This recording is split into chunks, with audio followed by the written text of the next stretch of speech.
2 ضرب در 2 نه راحت باشی بلند بگو همه بشنوی خصوصیه خوب شدیم با کمان ملی زنگ خورد بشین سر جات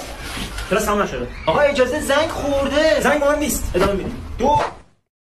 سلام آقا دیر اومدی نمیتونی بیای سر کلاس آقا ببخشید خونمون دوره به من چه 10 دقیقه است که زنگ خورده زنگ مهم نیست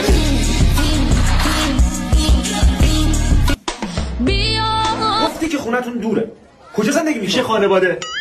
خانوادت کجا زندگی میکنه؟ پیش من کلتون کجا زندگی میکنی؟ کنار هم مرض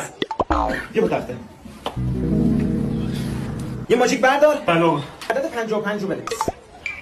آقا نمیتونی 2 تا 5 کنار هم بنویس خب